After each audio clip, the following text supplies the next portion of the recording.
Bismillahirrahmanirrahim. Assalamualaikum warahmatullahi wabarakatuh. Halo teman-teman, apa kabarnya? Semoga baik-baik saja dimanapun berada. Kali ini kita memasuki episode kelima pada acara kita bersama, Ori, obrolan ringan. Semoga puasanya masih lancar. Kita optimis ya, tidak minder sesuai judul kita pada pagi hari ini. Optimis untuk Bismillah ya, semoga dimudahkan Ramadan ini berakhir dengan husnul khotimah. Banyak amal yang masih konsisten sampai di hari terakhir Ramadan, karena biasanya ada banyak hal yang berkurang begitu ya, semangatnya misalnya meledak-ledak di awal tapi kemudian di akhir surut. Padahal Ramadan ini puncaknya adalah di 10 hari terakhir. Baik teman-teman, hari ini kita akan membahas mengenai tema mengenai masih berhubungan dengan kepribadian ya, tapi berbeda dengan pertemuan yang sebelumnya. Hari ini mengenai minder dan perfeksionis, ternyata dua kutub yang saling terhubung. Di episode 5 ini, minder dan perfeksionis akan kita coba lihat dari segi teori psikologinya. Tentu ya hanya sedikit ya, karena namanya juga obrolan ringan. Di pertemuan yang ke-6, insya Allah kita akan membahas tema serupa, namun dari sudut pandang Islam. Minder dan perfeksionis, teman-teman sekalian yang dirahmati oleh Allah, adalah dua kutub yang saling bertentangan, tapi rupanya mereka berdua ini saling terhubung. Minder ini biasanya kalau kita menggunakan alih bahasa bisa dikatakan dengan diksi yang lain, misalnya dengan inferior. Ya, jiwa-jiwa inferior maupun jiwa-jiwa yang perfeksionis. Baik, minder atau inferior ini maupun perfeksionis terbentuk cikal bakalnya itu dimulai dari anak-anak. Jadi dia tidak mendadak muncul ketika sudah dewasa, tapi cikal bakalnya, bibit-bibit awalnya itu dimulai ketika masih kecil.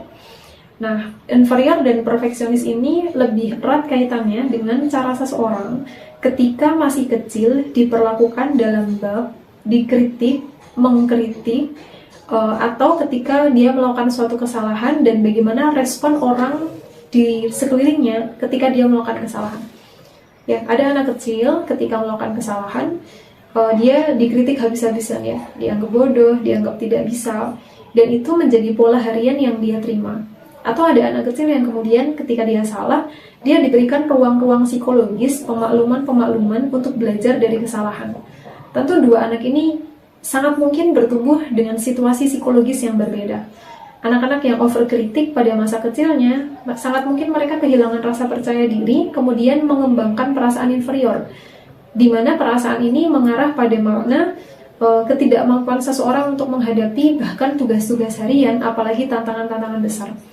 Ya, hal ini bisa dibangun dari cara dia berpersepsi ya tentang self concept ya, bagaimana dia berpikir tentang konsep dirinya adalah orang yang tidak mampu mengerjakan tugas harian apalagi tantangan-tantangan besar.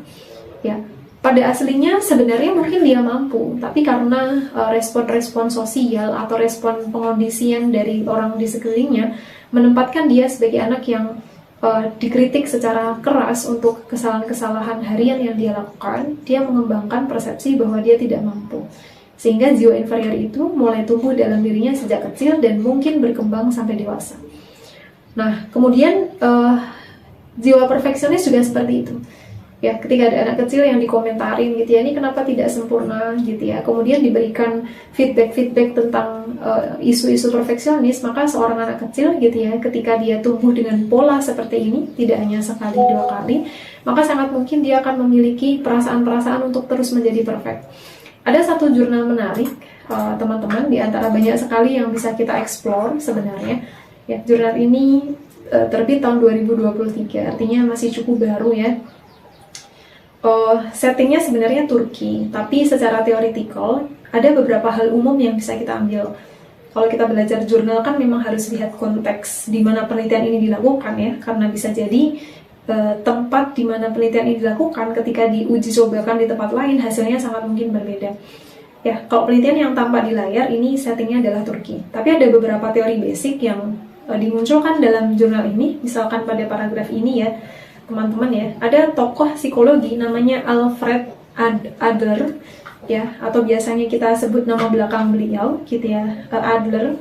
gitu ya. Siapakah beliau? Ya, Adler ini adalah seorang psikolog gitu ya, atau ahli psikologi gitu ya, asal Austria, yang kemudian beliau terkenal dengan pendiri aliran individual psychology gitu ya.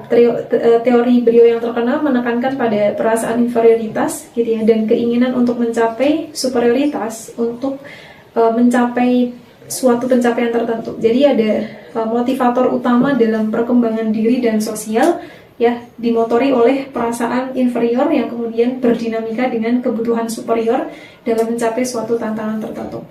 Nah, apa yang dikatakan oleh Adler gitu ya dalam jurnal ini gitu ya, Adler mengatakan perfeksionis itu bagian dari bawaan lahir gitu ya. Bawaan lahir itu berarti sebenarnya kalau boleh dibilang berdasarkan teori ini ya, seperti seolah-olah usaha untuk mencari kesempurnaan itu memang sudah ada sebagai dorongan bawaan. Ya, setiap orang punya kesana. Cuman memang yang namanya perfeksionis ini kemudian nanti dalam teorinya akan dibagi menjadi dua dimensi ya. Perfeksionis yang sifatnya abnormal dan perfeksionis yang sifatnya normal. Jadi kalau kita punya bawaan ingin sempurna, sebenarnya ada titik-titik di mana itu masih normal, ada level-level di mana itu sudah sampai abnormal. Kapan disebut ya atau dinilai sebagai normal? Ketika perfeksionis itu dikompromikan dengan kelemahan yang dimiliki. Pengen sempurna iya, tapi kemudian seseorang mentoleransi kelemahan yang dia miliki sehingga dia menyadari bagaimana mengelola rasa perfect ini atau keinginan untuk mencapai kesempurnaan dalam suatu hal. Nah, kalau di situ masih dalam batas normal. Sedangkan perfeksionis yang abnormal itu sampai menguasai diri seseorang, sampai seseorang itu merasa frustasi ketika melakukan sesuatu tidak sempurna gitu ya, dan dia tidak mentoleransi atau tidak cukup memberikan ruang-ruang penerimaan ya terhadap kekurangan yang dia miliki. Kalau sudah seperti ini, sangat mungkin seseorang akan mencapai titik stres gitu ya, atau cemas dan sebagainya gitu ya, karena dia mulai dikuasai oleh keadaan perfeksionis yang sifatnya abnormal. Nah, teman-teman sekalian yang dirahmati oleh Allah gitu ya, jurnal ini menurut saya cukup menarik. Kalau teman-teman adalah mahasiswa, setting penelitian ini adalah mahasiswa juga, jadi teman-teman mungkin bisa sambil membaca lebih lengkap ya terkait jurnal ini. Kalau bukan mahasiswa juga tidak masalah gitu ya, tapi setidaknya kita jadi tahu ya secara teoretikal, memang pada akhirnya gitu ya, penelitian ini menemukan hal-hal yang kemudian perlu kita sadari gitu ya. Pertama, kalau kita mau ambil poin pada diskusi kita pada kesempatan kali ini, pertama, kita perlu mengenali diri kita. Kita ini dibesarkan dengan pengelolaan atau manajemen kritik seperti apa? Terhadap kesalahan mungkin, terhadap kegagalan mungkin, terhadap suatu hal yang kemudian menurut orang lain itu tidak sesuai standar. Dulu pas kita kecil, apakah kita sering dikritik secara over, atau kita diberikan ruang psikologis yang cukup untuk mengalami proses pembelajaran terhadap kegagalan, kesalahan yang kita lakukan. Dengan mengenali itu, teman-teman sekalian, kita jadi tahu untuk bisa setidaknya membaca pola ya. Kita di hari ini, misalkan, menjadi jiwa yang sangat inferior, sangat mungkin ada kaitannya dengan overkritik di masa lalu. Sangat mungkin, tapi tidak selalu seperti itu. Setiap orang punya dinamika hidup yang bisa jadi berbeda-beda dan sangat kompleks. Tidak mungkin terdiri dari satu faktor tunggal saja, misalkan dalam hal ini adalah pengalaman dikritik di masa kecil. Ya, tapi setidaknya kita jadi punya gambaran puzzle-puzzle untuk mengenal diri kita dari segi bagaimana kita direspon, diberikan treatment ketika melakukan suatu kesalahan, dikritik, dan seterusnya. Gitu ya. Ini poin satu. Karena mengenali diri ini menjadi poin yang sangat penting agar kita lebih adaptif di hari ini, ya, agar kemudian kita lebih menyesuaikan dan kemudian mengupgrade sisi-sisi kepribadian apa yang harus diubah, disesuaikan agar lebih maksimal dalam menjalani peran-peran kehidupan kita di hari ini.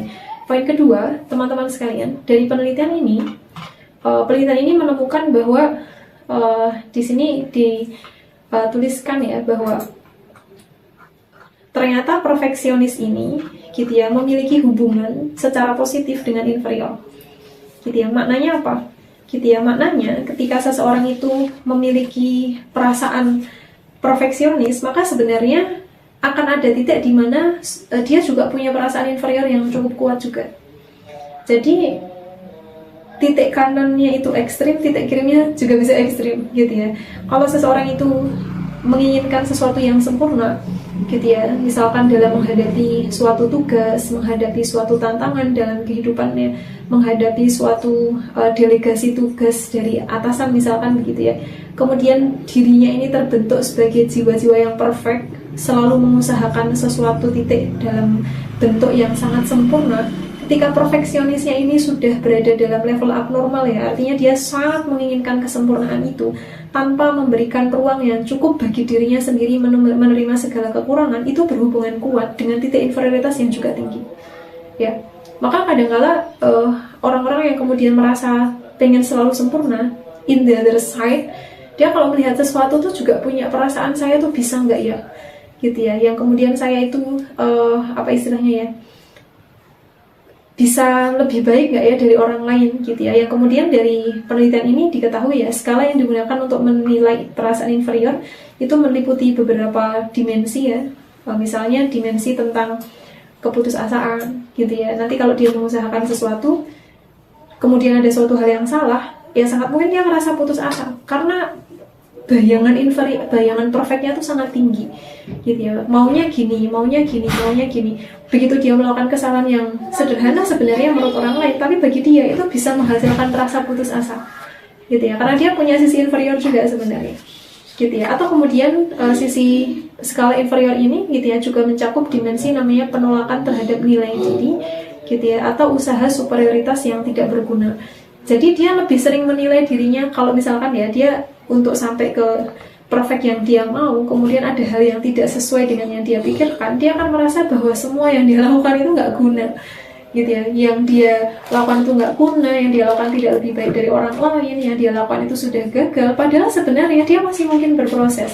Tapi karena ruang toleransi terhadap penerimaan kekurangan itu kecil, hal kecil yang menjadi kesalahan itu bisa meruntuhkan gitu ya, meruntuhkan harapan-harapan besar yang sebenarnya sudah dia bangun gitu ya. Nah, kemudian sedangkan dari skala perfeksionis ya yang dipakai gitu ya, istilahnya FMPS gitu ya, dia menggunakan 6 subdimensi gitu ya untuk mengukur dari segi organize, bagaimana seseorang mengorganisasikan sesuatu gitu ya, atau bagaimana orang perfect itu merasa khawatir dengan kesalahan yang dia lakukan atau ragu-ragu dengan tindakannya. Saking hati-hatinya, saking pengen perfectnya, kadang dia ragu ini tuh benar apa salah.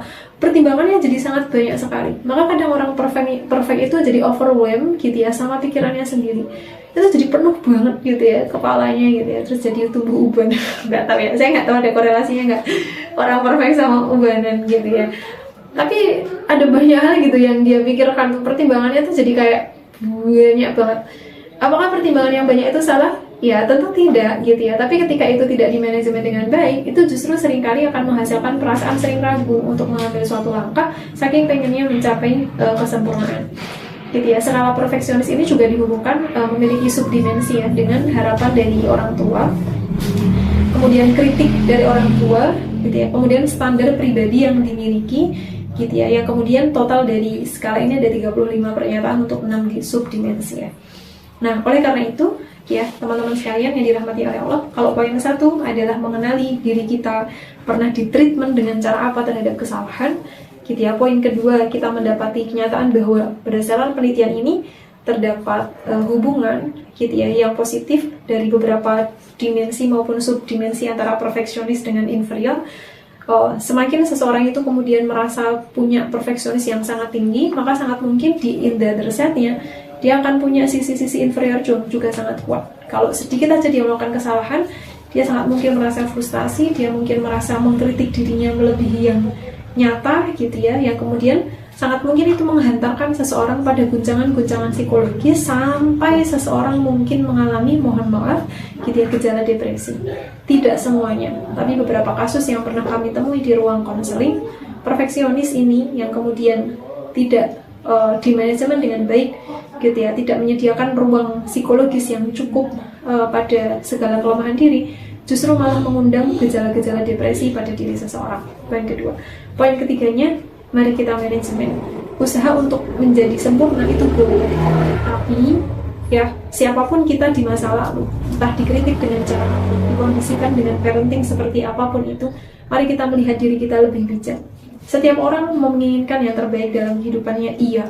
tapi kita juga harus menerima fakta bahwa setiap diri kita juga punya sisi-sisi kekurangannya.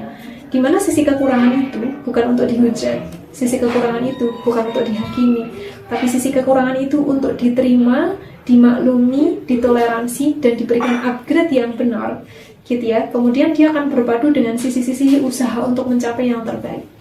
Kalaupun kita sudah mengusahakan yang terbaik, gitu ya, tapi nyatanya kita memiliki keterbatasan, ya itulah kita manusia yang tidak akan pernah benar-benar menjadi sempurna, karena kita adalah manusia yang terlahir dengan potensi dua sisi sekaligus, ya, potensi kebaikannya dan potensi kelemahannya. Tidak ada satu manusia di atas muka bumi ini yang lahir hanya dengan satu potensi saja, itu tidak mungkin. Dia akan lahir dengan dua potensi, ya, segala kelebihan kebaikan yang dia miliki, bahkan mungkin sebagian bisa diolah untuk sampai kepada sisi-sisi perfect yang diinginkan, ya, tapi di sisi yang lain, ya, dia juga lahir dengan beberapa kekurangan. Begitu ruang ini tidak diterima, maka seseorang akan memberikan beban yang sangat besar pada dirinya sendiri, melebihi kemampuan yang dia miliki. Justru dari sana akan muncul banyak sekali permasalahan-permasalahan psikologis. Poin terakhir, yang keempat, teman-teman yang sedang mengasuh putra-putrinya, mari menjadi orang tua yang belajar untuk mengenali diri, memanajemen rasa perfect dan inferiornya, plus mari mengasuh dengan memberikan ruang-ruang psikologis yang cukup untuk anak-anak kita. Kalau mereka melakukan kesalahan, kalau mereka melakukan suatu hal yang tidak sesuai dengan arahan, kalau mereka melakukan hal-hal yang kemudian itu di luar nilai-nilai yang dibangun oleh keluarga, maka marah itu bukan suatu solusi yang efektif. Karena itu sangat mungkin membuat mereka menjadi pribadi inferior di masa depan, karena dikritik terlalu tajam, dikritik terlalu sakit, ya, dikritik terlalu dalam, apalagi itu menjadi pola berulang. Justru memberikan mereka ruang kegagalan, ya, sekali gagal, dua kali gagal, sekali salah, dua kali salah. Ruang-ruang itulah yang justru akan membuat mereka tumbuh dengan growth mindset. Salah tuh nggak apa-apa, dari kesalahan mari kita cari hikmahnya, kita pelajari lagi, kita ulangi lagi, kemudian kita tahu mana yang benar dan mana yang salah. Justru akan tumbuh anak-anak dengan pola pikir yang lebih sehat dibandingkan, gitu ya, sekali salah kita kritik secara over. Ya, walaupun kita tahu, ya, namanya anak-anak, sekali dikasih tahu mungkin akan terulang kembali. Mereka belum lengkap akalnya, sehingga orang tua lah yang perlu mengalah, menyabarkan diri, gitu ya, memperluas lautan yang ada di dalam jiwanya, sehingga memahat dengan pahatan yang sehat pada jiwa anak-anak kita. Begitu, sampai jumpa di ori yang ke-6 dengan tema yang sama insya Allah di pertemuan berikutnya dari sudut pandang Islam. Assalamualaikum warahmatullahi wabarakatuh.